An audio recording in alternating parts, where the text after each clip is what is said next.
I'm Jackie Carter. I'm a professor in statistical literacy and the academic lead for disability inclusion at the University of Manchester.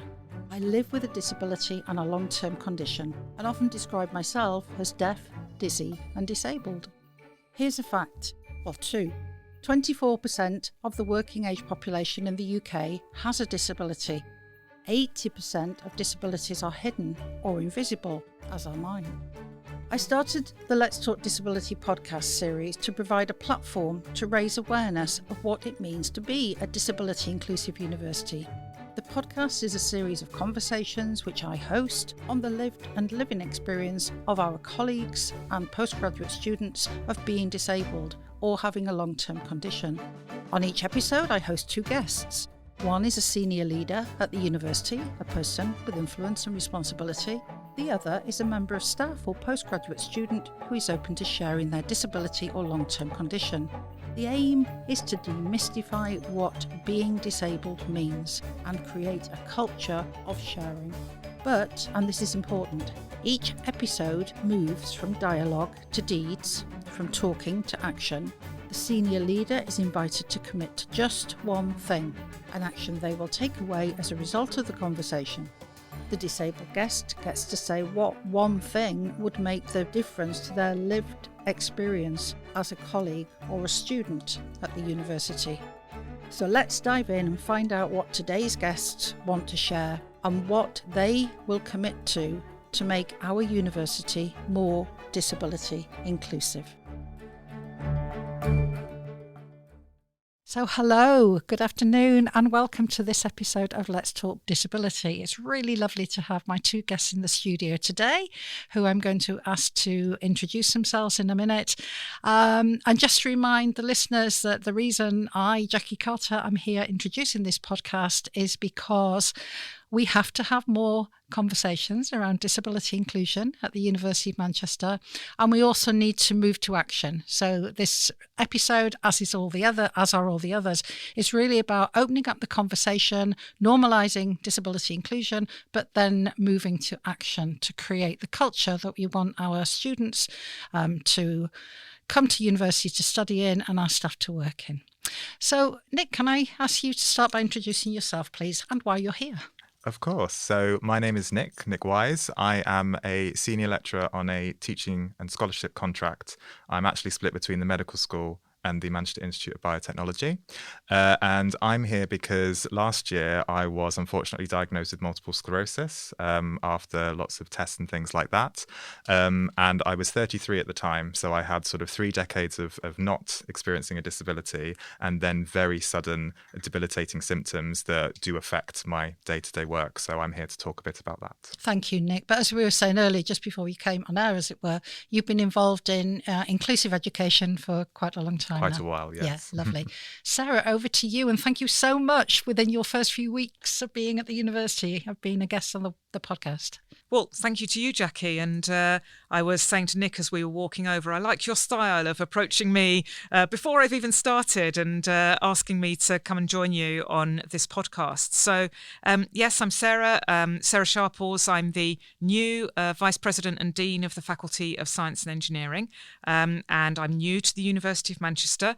My most recent role was as Chief Scientific Advisor for the Department for Transport, but I've been a University of Nottingham academic and student for Oh, brilliant. Thank you so much. And somebody else who straddles worlds and really gets Absolutely. the need to work across sectors. So that's wonderful.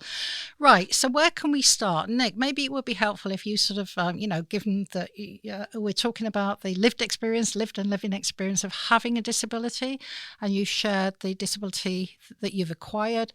That's my terminology. You may choose not to call it that. So please, can you share with the listeners what you would like them to hear? Absolutely. So yeah, up until basically 2023, Christmas of 2023, I didn't really have any health issues and any problems with working and things like that. I then acquired quite a few neurological symptoms, particularly over that sort of Christmas, New Year period, and ended up in the emergency department. That's where they said, it's probably multiple sclerosis, but we have to do a diagnosis of exclusion. So you have to go through all these other tests. And I was finally diagnosed in May of 2024. And what I've found is that multiple sclerosis is basically a disease that causes your immune system to go places it's not supposed to be, like your central nervous system, and attack things that it's not supposed to attack. So mine, white blood cells were attacking the outside of my spinal cord. So if you imagine the spinal cord is like a wire or a phone charge cable, it's basically eating away at the outer layer that allows the signals to be conducted. So some of the signals that my brain sends down to my lower body don't get there very well. So my walking has been quite affected by that. I can only maybe walk 10, 20 minutes before the legs start doing all sorts of stuff. And I sometimes use a walking stick. But also some of the signals that come from my lower body up to my brain are disrupted. So for example, both of my legs all the way down into my feet, I have altered sensation.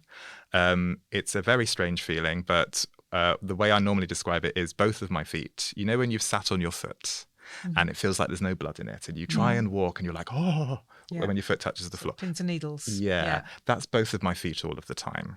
And yeah, that's just to do with how the signals go. And then also another signal that doesn't work very well for my brain is the one to my bladder. So bit of biology background, when your bladder fills up to about 200 mils, there's an automatic response to empty it.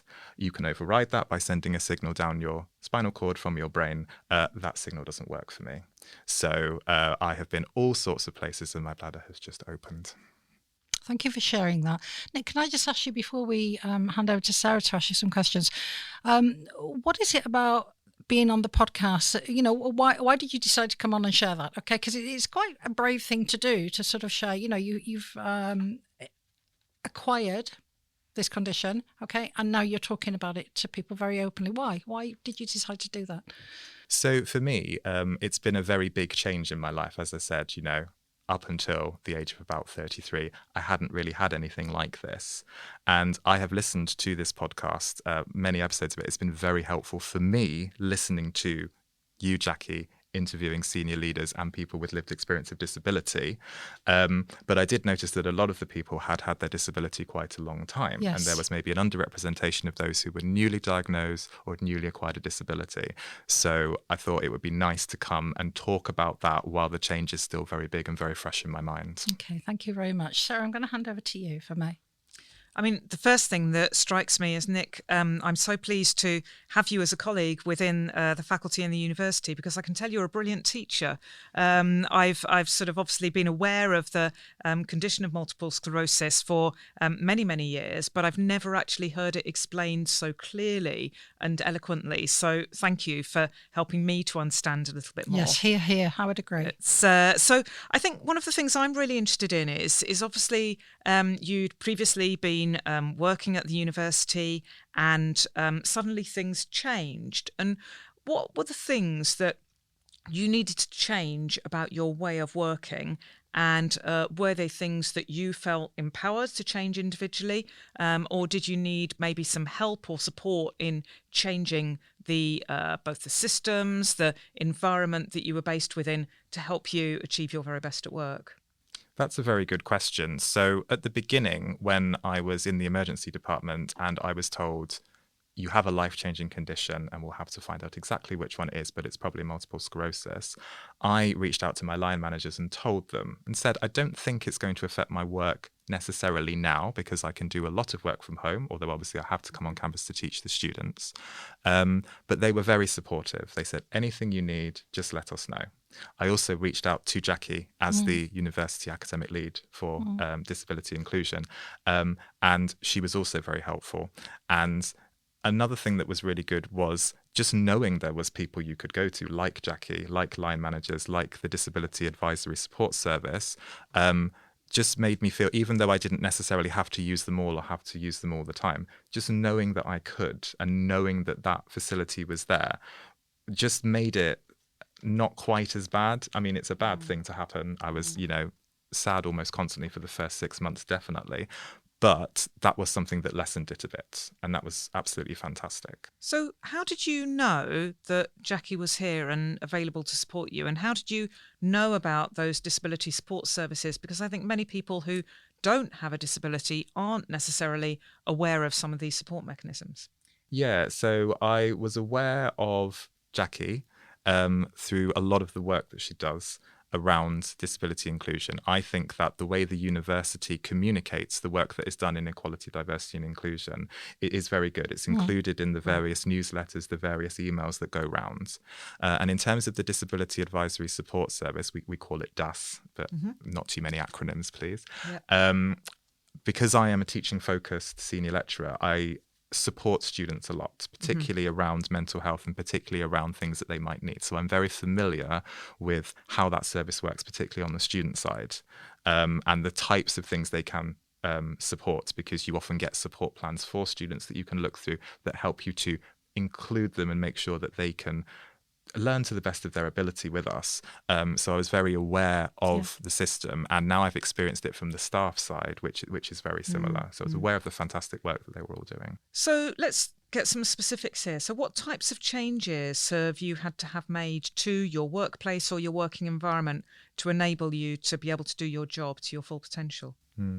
So one that wasn't really a change that needed to be made was making sure that meetings were offered in a hybrid fashion. Yeah. So particularly when I had a relapse, because multiple sclerosis, the type I have is relapsing remitting. So you go through periods of having more symptoms and series of just having your baseline permanent symptoms. When I was going through a relapse where I couldn't walk very well and couldn't use a toilet properly and that kind of thing, knowing that I could stay at home and join a meeting hybrid, and that was something I didn't necessarily have to ask for because most meetings are offered in that fashion, was very helpful. Also, as part of my support plan, I have that my teaching sessions can't be right next to each other, because often with timetabling, you can be at one end of the campus 1 minute and then be expected to be at the other end of the campus 10 minutes later, which is not always possible, particularly if you walk as slowly as I do. And another thing was, in my support plan, I have that I have to be offered flat teaching spaces. I'm a very interactive teacher. I like to go around and see all the students. I have done that in a lecture theatre in the past before I acquired this disability, but at the moment that would not be possible. And actually having those flat teaching spaces in place from last year and through this year has been fantastic. It's allowed me to engage the students in that interactive, inclusive way in a way that I wouldn't have been able to do had everything been put in a tiered lecture theatre. And I was wondering about that, actually, when you were talking about the fact that maybe after 10 to 20 minutes, you can start to experience some of your symptoms to a greater extent. And then I was thinking about how I teach. I'm quite a sort of mobile teacher, and I like to walk around at the front. And sometimes if I'm in a lecture or a speech environment where I'm having to stand behind a lectern, I feel a little bit restricted. So how did you adapt your teaching style? Did you have to adapt it, or did you find that actually just that change to a flat lecture theatre was sufficient to enable you to teach in the way that you did before? The change to the flat rooms was actually something I had been asking for before I had walking issues, because I feel that actually when you teach in an interactive way, it's better for students. When you say turn to the people in front and behind you, they're not sort of looking up really far to find the next people in a tiered lecture theatre. And I found that actually I didn't have to make that many adaptations to my teaching, because my teaching is very much, it's done through flipped learning. And I've been doing that since before the pandemic. So the students learn through a very short video focused on the learning outcomes. And then in the session, what's the best use of our time together? It's for them to learn from each other, for them to attempt things, get things wrong, and me to collect those mistakes from the room and make sure that everyone can learn from that, make sure everyone is learning from everyone. So most of what I could do, particularly with my walking stick, is still get around the tables, and I'd have to give a sort of introduction because I'm very open about my disability, as you've probably heard. I would say I do have multiple sclerosis. It does affect the movement and the feeling in my legs and feet. So if I kick your chair or grab hold of the table, I apologize in advance. So going around and seeing everyone. And then most of the adaptation was when I'm then at the front, because my attention span goes after 10 minutes. So, okay, let's pause now and go through some of the mistakes that I saw and go through some of the best practice I saw. Making sure there was a seat at the lectern so I could rest for the sort of 5-10 minutes where I'm explaining and broadcasting back to people what everyone's been learning. That would normally give me enough energy to do another round of 10 minutes with my walking stick. Can I add a couple of add-on questions to yours, Sarah, if I may? So first of all, you've described something that is pedagogically and experientially informed. You know, your teaching was already flipped, and then you've adapted it according to your mobility challenges with your multiple sclerosis. But my question that follows from that, with regards to, how did you find the support that the university offers in various aspects, different people, different services? How long had you been at the university for, Nick, before this change, before this acquired disability? Yeah, so I think similar to what you said about the University of Nottingham, Sarah, I have actually been here since I was an undergraduate student. So I joined in 2009, studied molecular biology.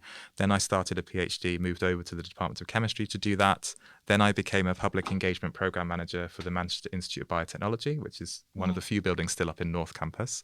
And my office is still there. And then when a teaching focused lectureship came up in the Department of Chemistry, I was really wanting to do that because I really enjoyed engaging students, but not just students, also the public, and seeing that light bulb moment when they understand something. And I thought that is a job that I could do for a long time, teaching and scholarship.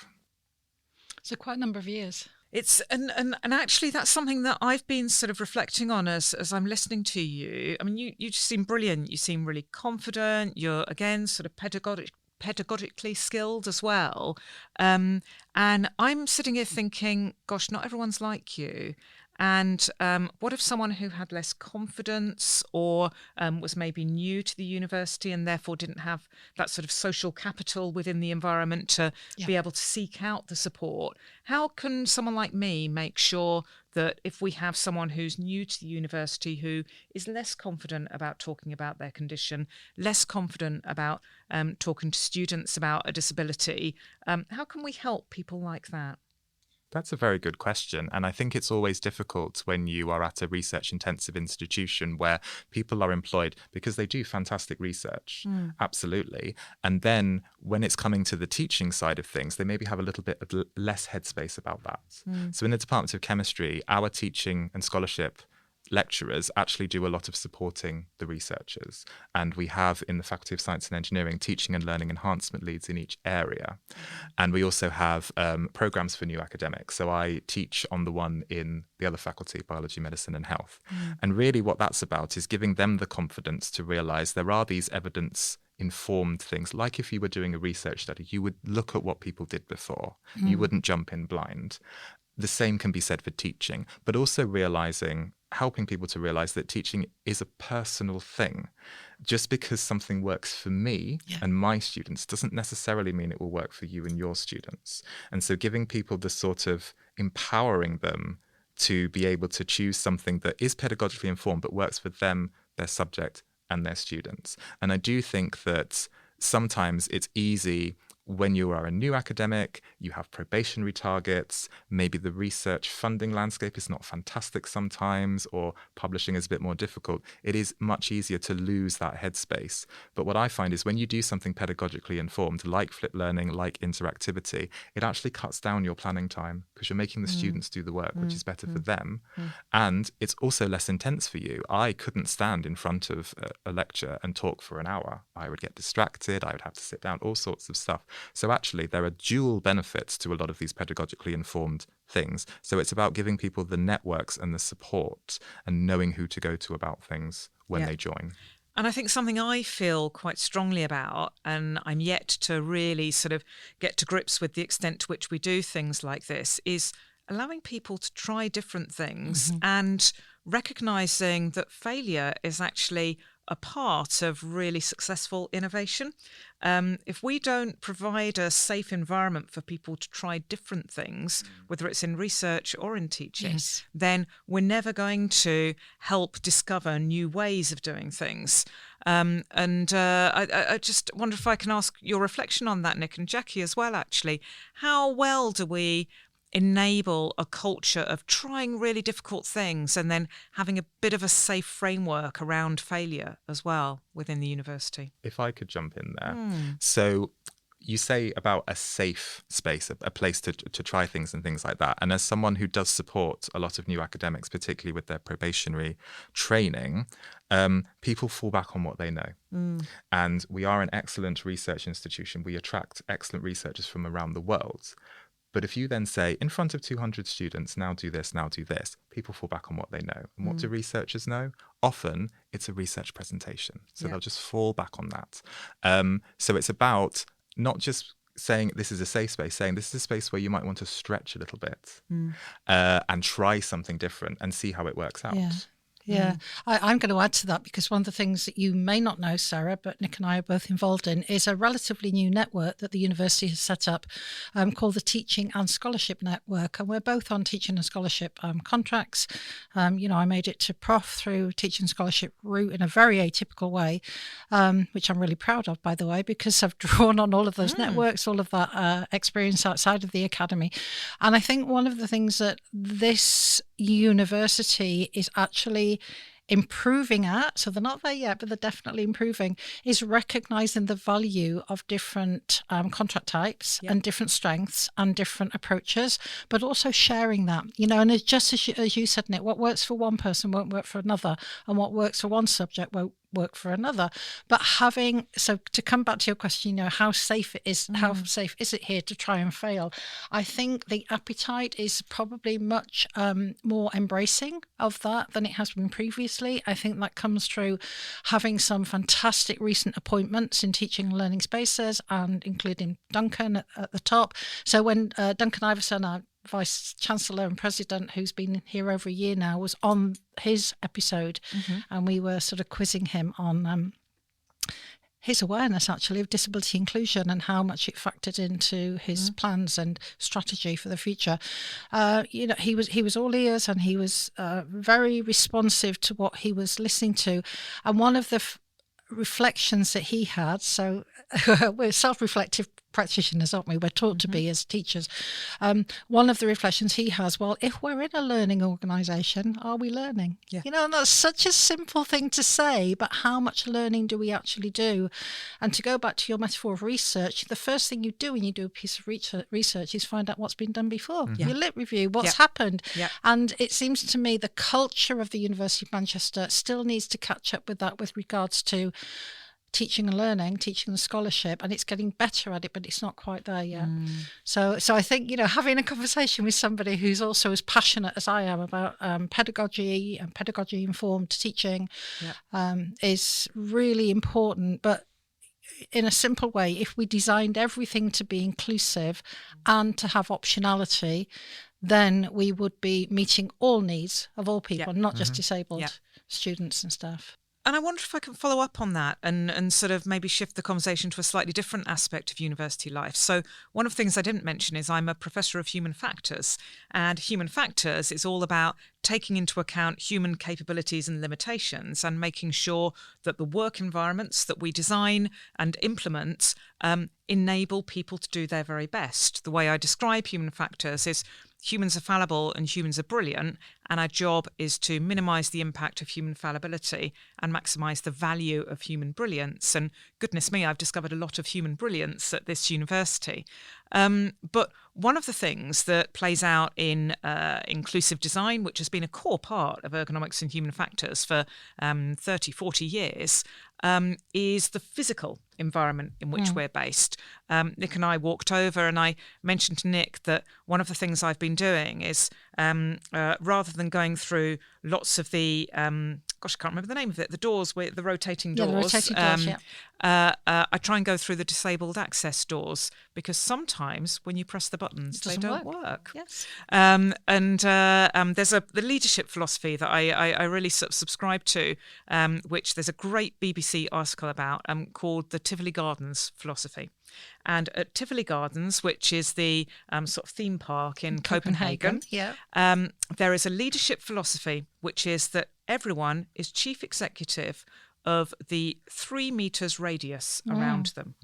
And what that means is that we just take responsibility for fixing things that we spot should be fixed. If we spot a person who's in distress or a person who's looking lost, we, as many brilliant people have done since I've been here, because I've been lost a number of times in the last 2.5 weeks, have said, "Are you lost? Can I help?"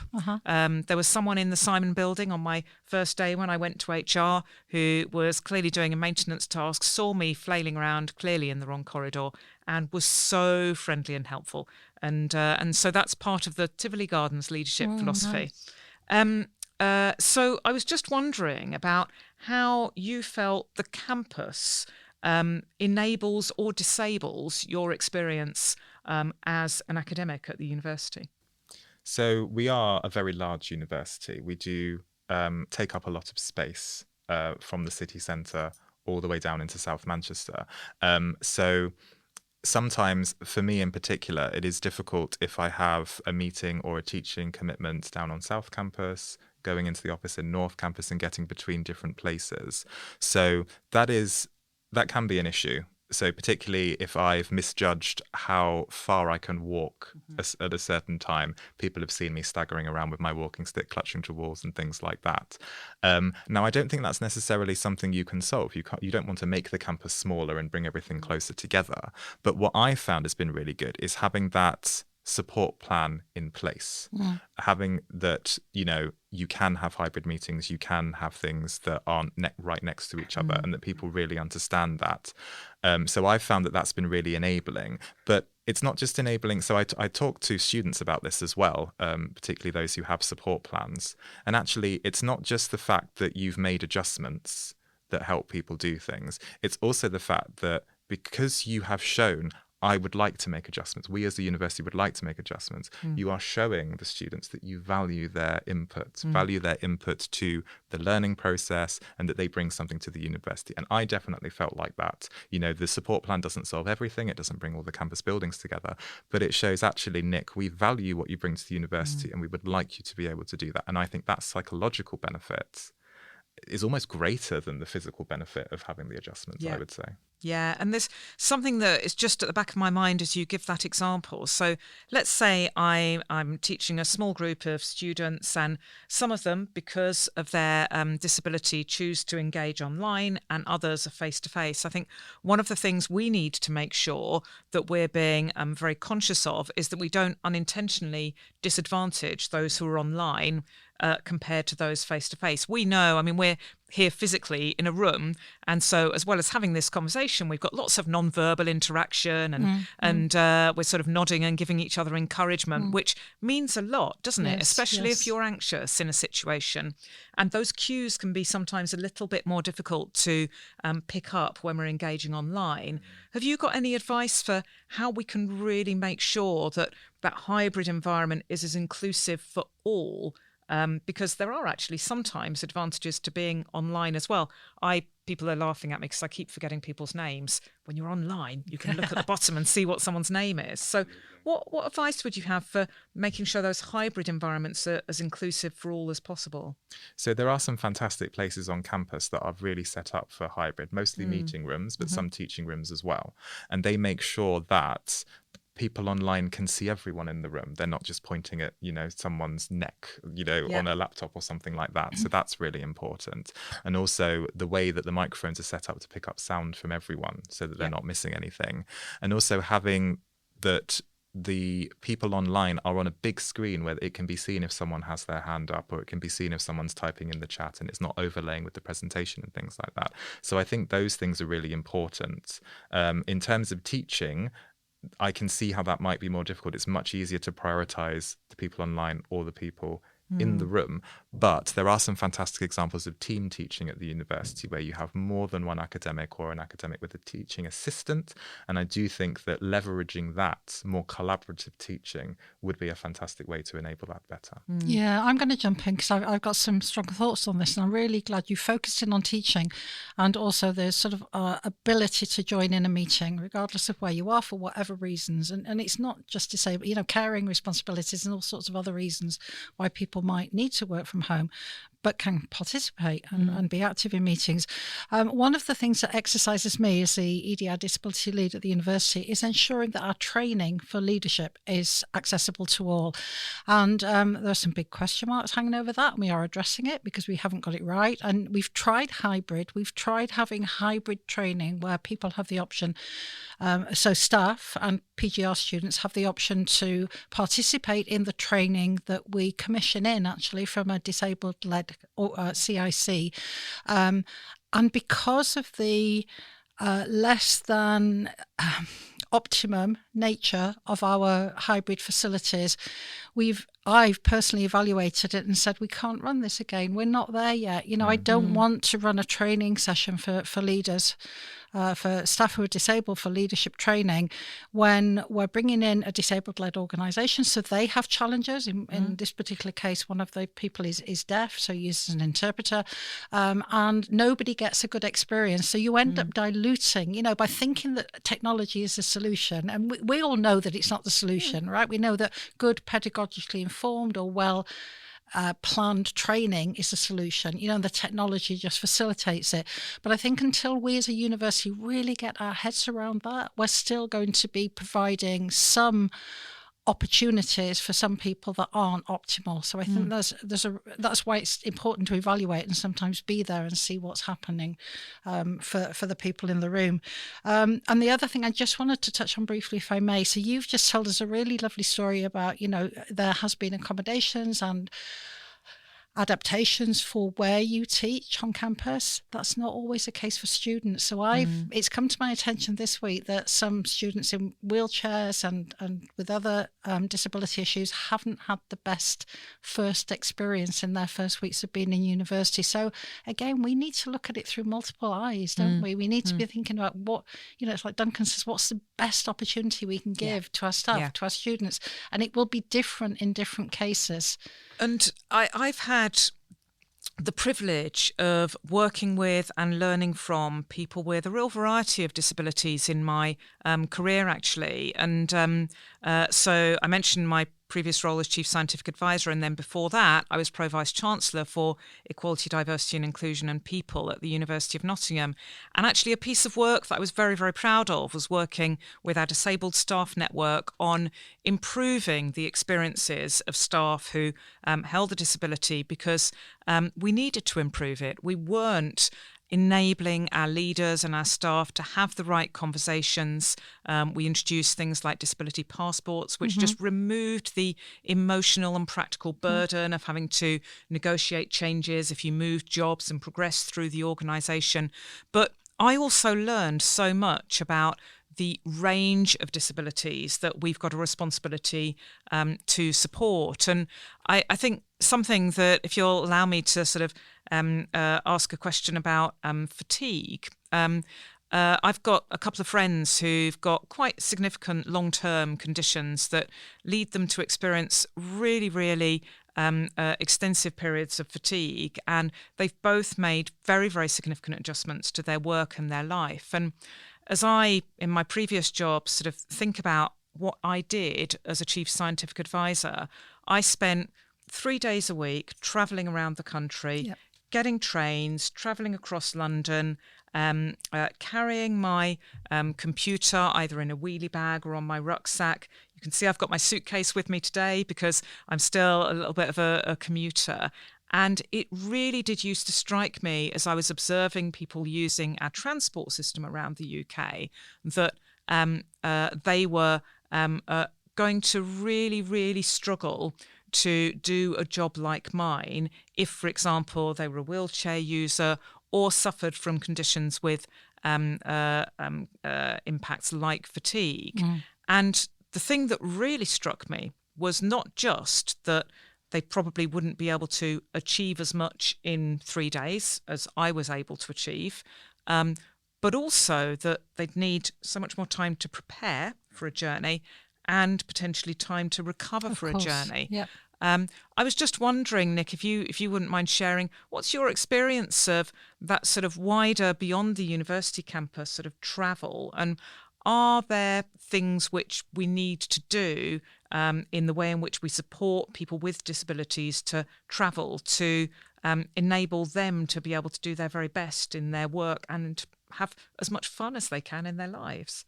Yeah, and this speaks to a piece of work that I'm very passionate about, which is work that I've done with commuter students at the university, helping them to be supported in getting those social networks and getting to know people in their postcode through peer mentoring, getting a new commuter lounge, which has been fantastic, and also just getting some other accommodations around their commuting. In my personal experience, I have been very much avoiding travelling as much as I would, particularly last year when I wasn't on treatment and my symptoms were very bad. And I'm still very uncomfortable traveling, but I'm getting a bit better at it. One thing that I found very useful is the B network in Manchester has provisions for people with a disability related to walking, and those things just make it so much better for me when I go to hospital appointments or medical appointments and things like that. And I've also, so for me personally, particularly because of bladder issues, I do need to have a bathroom available quite quickly. So I can only really travel by train. I can't really travel by tram or by bus for extended periods of time. Yeah, so I would say, it does limit me a bit. I haven't been travelling as much as I normally would, particularly outside of Manchester or to unfamiliar places. But for me, it's something that, I'll have to work on that. I'll have to think about how will I know where all the bathrooms are? How will I know where I can rest and where I can do things? Absolutely. But there's something we need to do as well. So I remember in certainly my previous roles when I was talking about how we help support people to progress through their academic careers. And of course, I'm now back in academia and thinking about this again. All too often, we resort to counting. And if you are able to rush around the country like I've been doing for the last 15 years, it turns out that there's more things on my CV because I've been able to do more things. And therefore, when it comes to being considered for promotion, my CV just looks longer than someone who maybe would have a disability that limits their ability to travel. So something I've been very, very passionate about, and I've yet to explore the promotion criteria here fully at Manchester, but focusing on quality, not quantity, I think is a really important mantra. We made a change at the University of Nottingham, which was we asked people to highlight their 5 best papers. And we didn't ask them how many papers they'd ever written. And actually what that meant was we read them. Yes. We actually learned quite a lot. And we got a really good insight into what the individual felt most communicated their best work. And I hope that it really made a difference in terms of levelling that particular playing field. But it really did make me aware of the systemic disadvantage that we do have towards those who might not be able to just cram as much into a day. What do we think academic excellence is, basically? And this speaks to something that Jackie and I are quite passionate about, which is the scholarship of teaching and learning. As people on teaching and scholarship contracts, often people will say, oh, well, scholarship is just looking like a researcher for teaching. So you're publishing papers, you're going to conferences and things like that. But actually, there are many ways in which you could contribute to some of our strategic drivers, like Teaching Excellence Framework, Access and Participation Plan, National Student Survey Scores, where you could actually be doing more of sharing your innovative practices within the university. And actually, if that leads towards some of these strategic drivers in a similar way to a 4-star paper leading towards a research excellence framework submission, then actually maybe that's something that should be rewarded equally compared to conferences and papers and things like that. I'm smiling broadly because there's a chapter in my forthcoming book about this, about knowledge, expanding the definition of knowledge exchange and thinking about it in the realms of what we're talking about. Sarah, I'm really happy to hear you say that because I think it is time for a shake-up, in the sector, not just at our university, in the sector more broadly. And one of the things, so I'm somebody who I cannot travel on my own because of my dizziness, my instability, my deafness. I can't go into airports because I can't hear. So if I travel abroad now, I have to have somebody accompany me.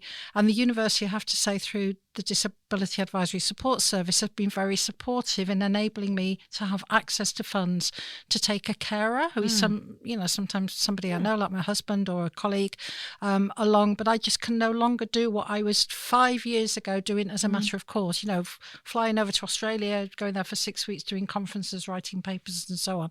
And I think one of the things that I want to say on this podcast so that others hear it is that the university has funded, through Research England funding, a tranche of projects which are looking at,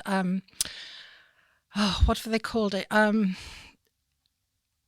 enhancing research culture. Yes. So as part of the Enhancing Research Culture program, we have a project that I'm the PI on currently, and we've got a small team that covers all 3 faculties in the university, called Realising Disability Inclusion for Early Career Researchers and PGRs.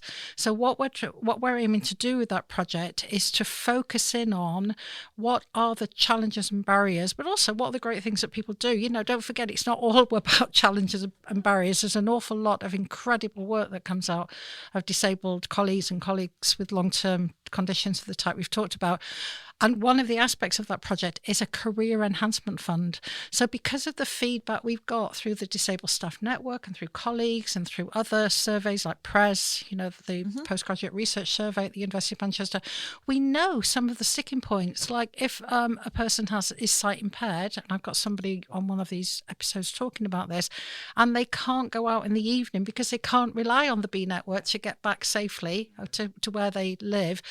If they had access to a small fund that would allow them to get a taxi or an Uber back, then they would be more inclined to go. Or if somebody can't do that because they're fatigued at the end of the day, there are other ways for them to get involved. So it's often, as Fiona defines, just sweating the small stuff. Yeah. If we can figure out some of the blockers that might not be huge, Yep. and they're not always ramps. I mean, we need to say that, don't we? Because it's not always just about the physical environment. Yep. It's about the psychological safety and being able to turn up and then be included because of not being able to hear, in my case. So there's so much more we can do with actually relatively little investment. Oh, and some of the interventions require no investment. So you mentioned your hearing impairment.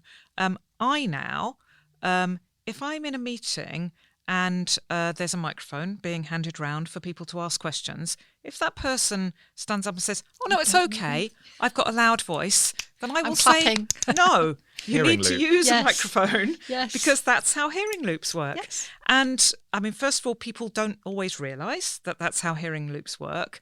But it's taken quite a lot of confidence for me to now realise that as I am in a position of power, I must do that.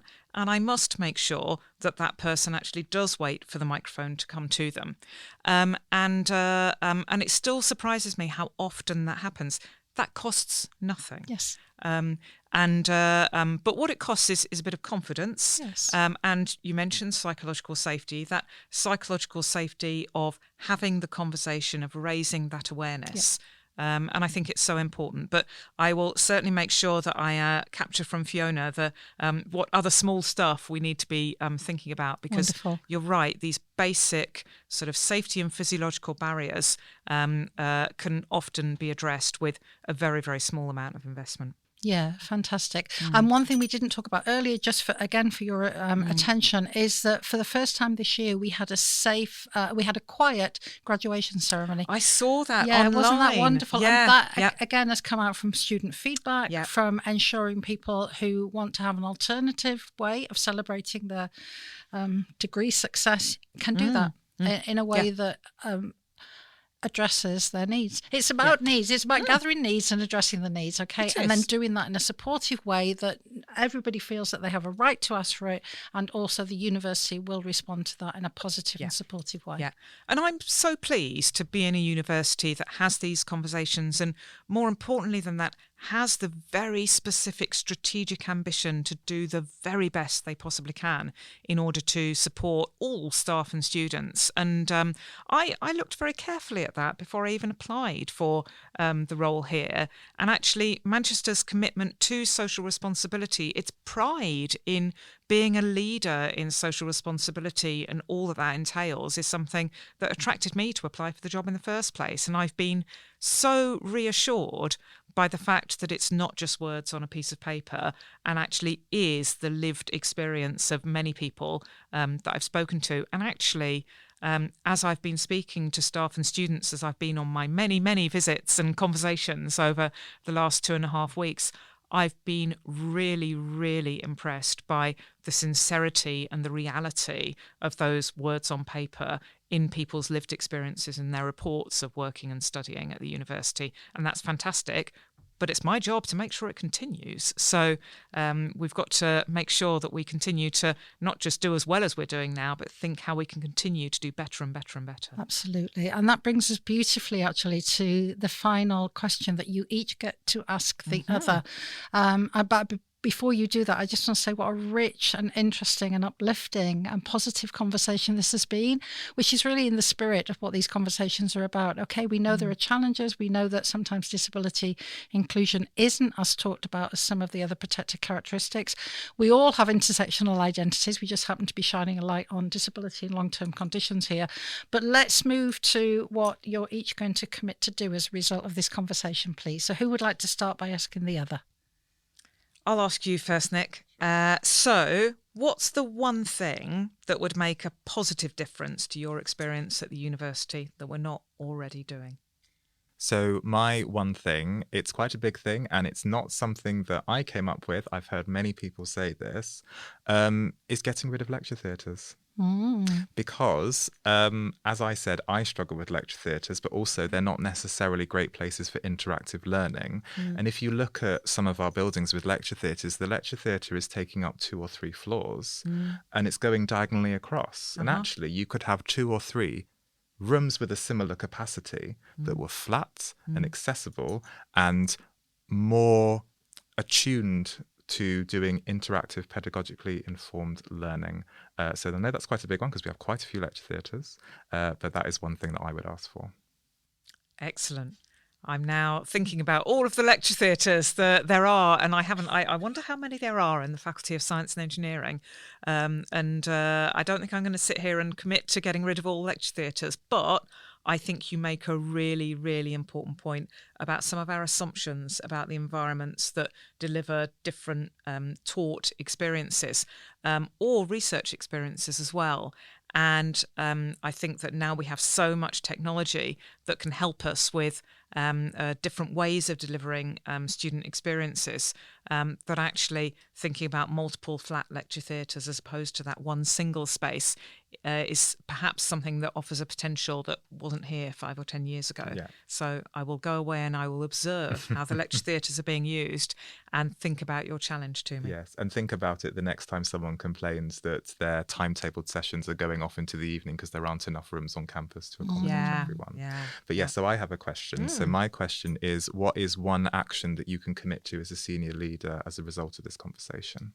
So it's really interesting because I knew this question was coming, and in my head, as each of you have been speaking, I've been thinking, I need to do this and I need to do this. So the first thing I'm going to commit to is I'm going to listen to some of the other podcasts, because I think I listened to one in my preparation for applying for the role, and I haven't yet taken the time to really get to grips with the full diversity of experiences that you've managed to capture, Jackie, on these podcasts. So that's a very easy thing for me to do as I am travelling around the country listening on my headphones.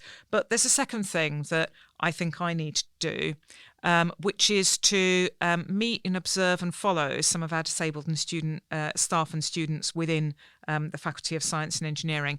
There are some things that are distinct to the experience of being a science and engineering student. It could be practical work. I met some of our student societies today who are doing everything from developing the next Hyperloop technology to thinking about how we can be using nuclear fusion in the future. And some of those activities are quite difficult to adapt for some types of disability.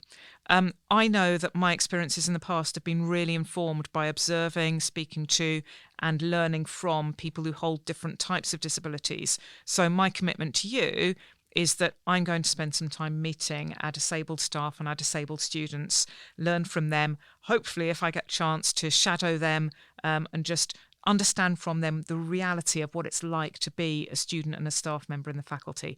And then we can think about what we can do next. That's fantastic. And you have some incredible colleagues to work alongside who are already committed to this space and are already designing programs of work and activities that you can tap into.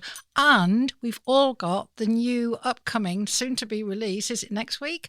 Manchester 2035 strategy, which is committing, 10 years in the future to having a much more inclusive environment to learn and study and work in. So I think we're all in a really good place. I just want to say again, thank you for being on the episode today. So it's been lovely to meet you. Nick, it's been really wonderful to hear you speak openly about some of what I knew, but not all. You've shared more information. And I always give my guests a final say. So is there anything that either of you would just like to finish off with so we can wrap up the episode with?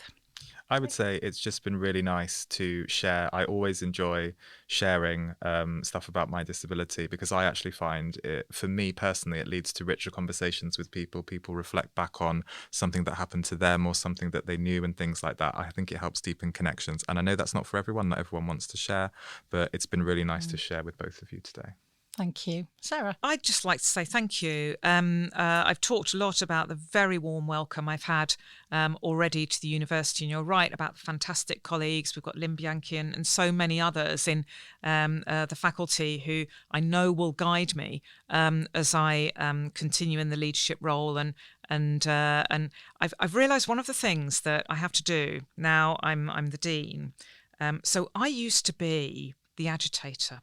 I used to be the person who was telling the people in charge that they needed to do things differently and that actually they didn't understand and we needed to listen to a wider group of people. And I'm now that person. So I want to create a culture that enables those conversations to happen and for people to feel that they are able to speak to me and the other leaders within the faculty and within the university and be agitators, because we're a university and universities are about diversity. They're about discourse, they're about challenge, they're about critical conversations. Yes. And I'm so pleased with the types of conversations that this university facilitates, and I'm really looking forward to that challenge and that agitation from the student and staff community that I'm now leading. And really proud to have made that transition, I suppose, from agitator to person in charge. So let's see how it feels. That's wonderful. We're all smiling from ear to ear, and I want to give you a term that Duncan used for me in that he calls me a positive disruptor, and I really like that. And I call myself a torchbearer, not a role model. I think it needs torchbearers to burn a path through where paths haven't been burned before, and then to allow others to sort of follow through on that path. So, and we thank you for that. Oh, yeah, no. It's my absolute pleasure and privilege. I feel very honoured to be able to do that. Thank you so much, both of you. I'm going to stop recording now. Thanks.